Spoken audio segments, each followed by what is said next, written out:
आज़ादी बचाओ news channel में सभी दर्शकों का स्वागत है। आज सोलापुर शहर के एक ऐसे व्यक्ति से हम मुलाकात करेंगे जिन्होंने अपने कार्यों से, अपने कामों से लोगों का इतना दिल जीता है, जो बीएस सामाजिक बहुउद्देशीय सामाजिक संस्था के नाम से जाने जाने वाले व्यक्ति इमरान भाई सालार, जिन्होंने सोलापुर शहर के बीजापुर बेस एक ऐसा लोक प्रसिद्ध परिसर है जहाँ पर हर वो मुस्लिम समाज हो या इतर समाज हो, सारे लोगों का वहाँ पर मेल मिलाप कर रहना, मेल मिलाप कर जो हर फंक्शन को जो है अटेंड करना, हर त्यौहार को एक साथ मनाना।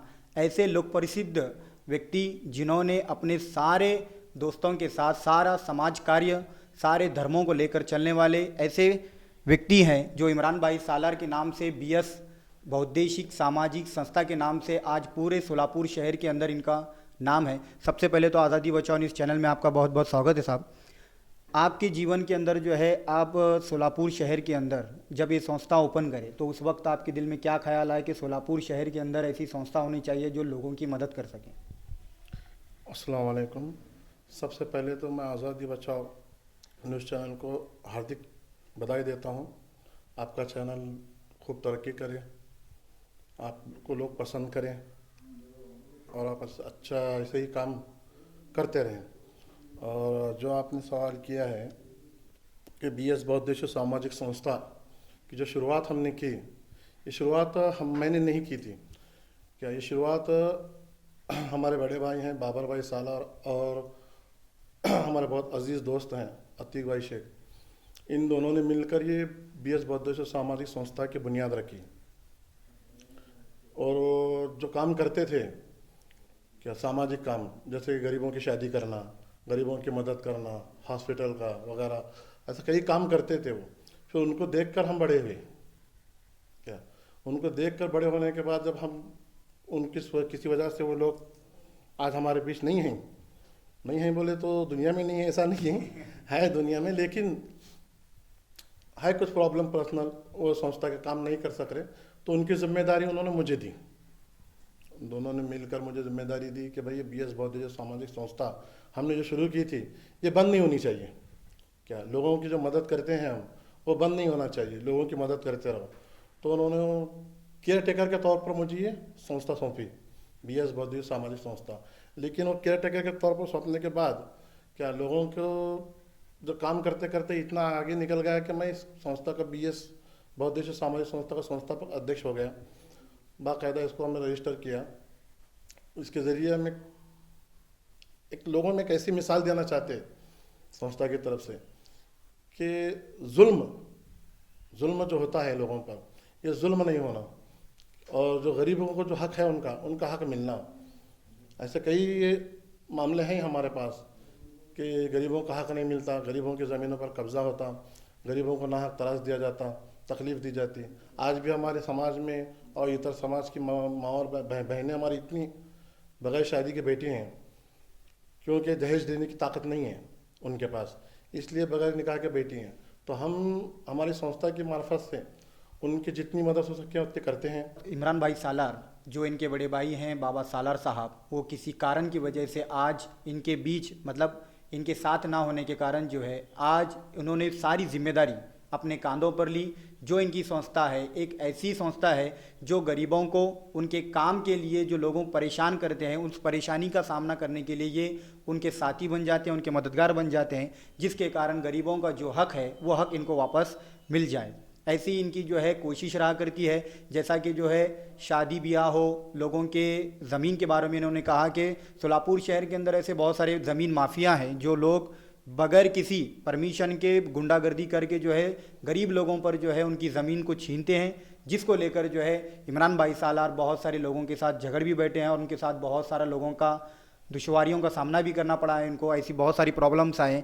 तो उस वक्त जो है जब आप ये कार्य करते हैं किसी लोगों के बीच में, जब बहुत सारे लोग ऑलरेडी उस ज़मीन पर हो या किसी काम में हो, अड़चन बनती है, तो उस वक्त आप अपने कंधे पर जब ये जिम्मेदारी लेते हैं तो किन किन दुश्वारियों का सामना करना पड़ता है? बहुत तकलीफ़ होती है।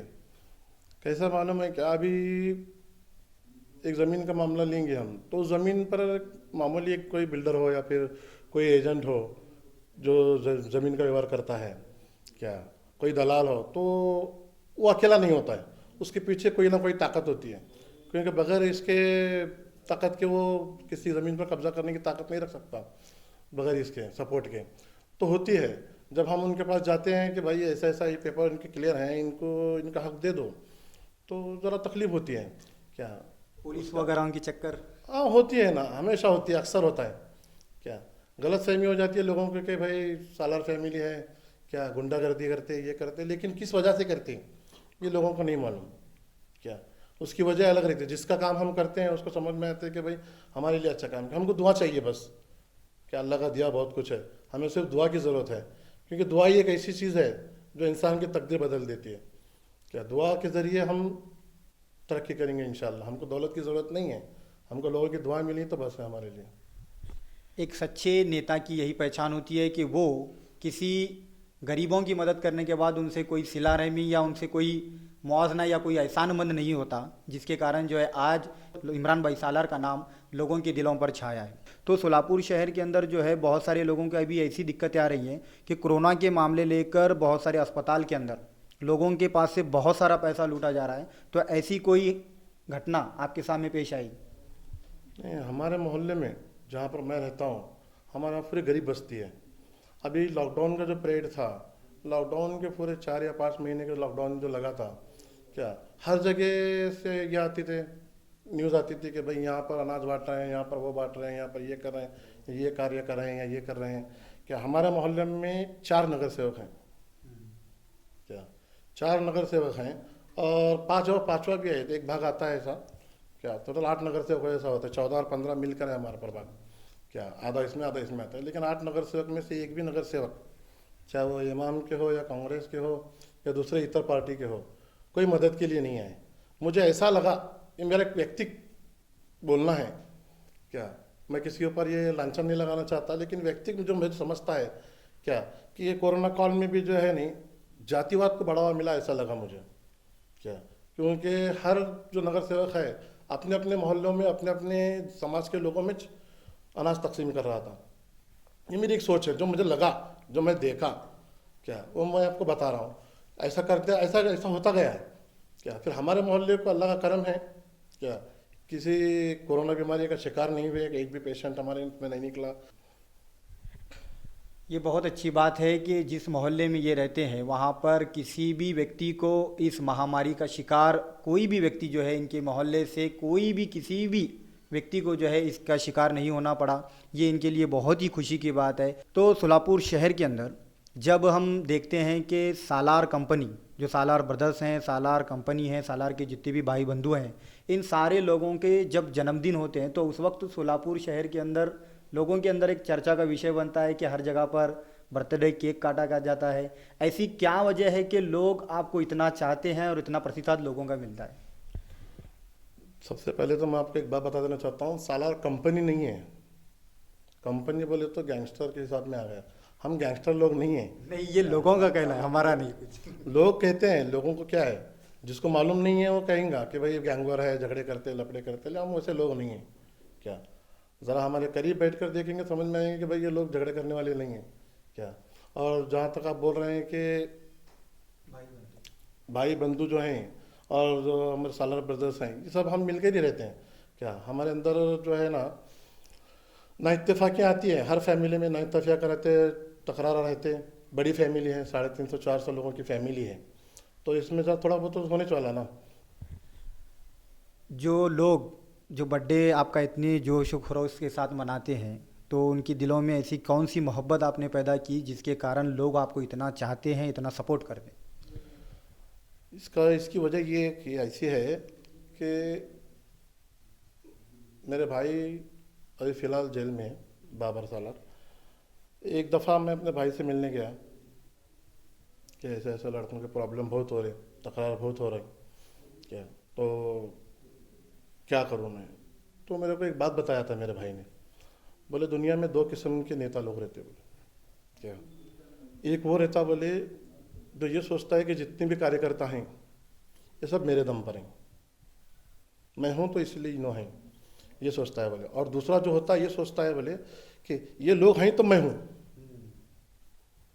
तो मेरे भाई ने मुझे उस वक्त कहा था कि उनमें से मैं हूँ, बोले क्या तुम ये लोग, मेरे लोगों को तकलीफ़ नहीं होना, इनकी कुछ भी प्रॉब्लम्स रहते, इनके क्या भी परेशानियाँ रहते, इनके कोई भी अड़चन रहते, तुझे सॉल्व करना है जब तक हमारी प्रॉब्लम सॉल्व नहीं होती।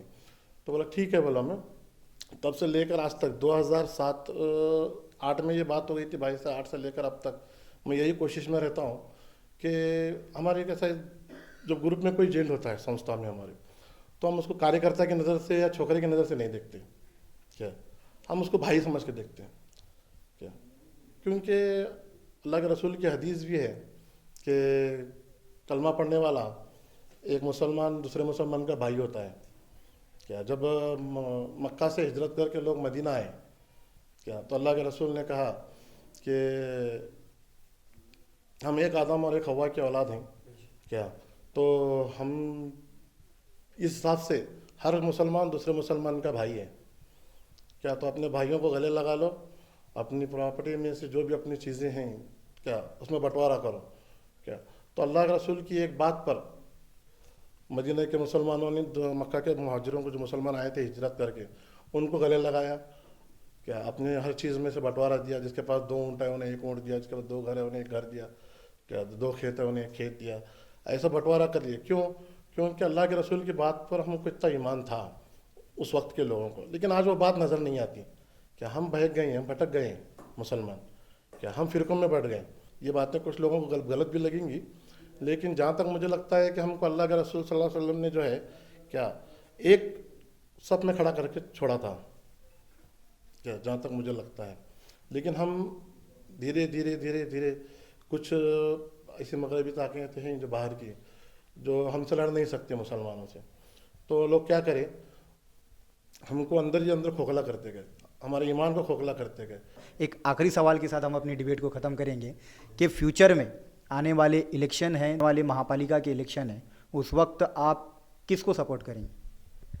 नहीं, पहले तो मैं बात क्लियर करता हूँ कि मैं किसी पार्टी से ताल्लुक़ नहीं रखता। क्या मैं कोई पार्टी का आदमी नहीं हूँ। जैसे कि पार्टी से कोई कांग्रेस का है तो कोई MIM का है, कोई फला BJP का है, कोई शिवसेना का है, मेरे ऊपर ऐसा लेबल नहीं है। क्या मैं उम्मीदवार देखता हूँ, जो उम्मीदवार मुझे पसंद आता है, जो लोगों के काम करता है, लोगों की परेशानियों को हल करता है, मैं उसको सपोर्ट करता हूँ। अगर समझो पिछले कुछ 5 साल पहले अगर मैं किसी को सपोर्ट किया हूँ पिछले इलेक्शन में, तो ज़रूरी नहीं कि आने वाले वक्त में मैं उसको सपोर्ट करूँ। क्या मैं उसके कार्य को देखूँगा, उसके काम को देखूँगा कि हमारे मोहल्ले के, हमारे आसपास के लोगों के, उसके प्रभाग के उन्हें कितने काम करता है, और काम करता है तो मैं उसको सपोर्ट करूँगा, नहीं तो फिर मैं दूसरे उम्मीदवार को देखूँगा, उससे समझौता करूँगा मैं। कि आने वाले इलेक्शन में ये जो मुद्दे हैं हमारे, ये मुद्दों अगर सॉल्व करते हैं तो ही सपोर्ट किया है। बिल्कुल, हमारे मुद्दों को तुम सॉल्व करेंगे, हमारे परेशानियों को हल करेंगे तो हम तुमको सपोर्ट करेंगे। ये थे इमरान भाई सालार, जिनकी स्पष्टपना, जिसको हम मराठी में स्पष्टपना कहते हैं और हिंदी में कहेंगे कि खुले दिल से जो भी बातें हैं वो बातें इन्होंने अपने सामने जाहिर की। इन्होंने साफ तौर से कहा कि आने वाले इलेक्शन में पार्टी इनके लिए कोई मायने नहीं रखती, जो कुछ मायने रखता है वो है व्यक्ति का काम। अगर व्यक्ति काम करेंगे, जो भी आजकल जो प्रभाग के नगर सेवक हो या हमारे सोलापुर शहर के MLA हो या MP हो, इनके सामने सिर्फ एक ही एजेंडा है कि व्यक्ति जो कार्य सोलापुर शहर के लोगों के लिए करता है उसी को ये खुले दिल से सपोर्ट करेंगे। ऐसे नेता बहुत कम होते हैं जो बेबाकी से अपनी राय रखते हैं। बहुत सारे लोग ऐसे होते हैं कि किसी एक ही पार्टी से बिलोंग करते हैं, लेकिन आपने ऐसा कुछ नहीं किया। जो भी कुछ है अपने बलबूते पर किया, जिसके कारण आज सोलापुर शहर के अंदर इतना वर्चस्व, इतना नाम, इतनी इज्जत, इतनी शोहरत इमरान भाई सालार को मिली। BS बहुउद्देशीय सामाजिक संस्था के संस्थापक अध्यक्ष इमरान भाई सालार, जो अपनी बेबाकी से राय रखे। तो आज़ादी बचाओ न्यूज़ चैनल में हमारे साथ बात करने के लिए, वक्त निकाल कर हमसे मुलाकात करने के लिए, उसके लिए बहुत बहुत धन्यवाद। इसके आज़ादी बचाओ न्यूज़ चैनल को सब्सक्राइब कीजिए और बेल आइकॉन को क्लिक कीजिए। धन्यवाद। आज़ादी बचाओ न्यूज़ चैनल को सब्सक्राइब करने के लिए बेल आइकन पर क्लिक करना ना भूलें। साथ ही साथ लाइक करें और शेयर भी करें।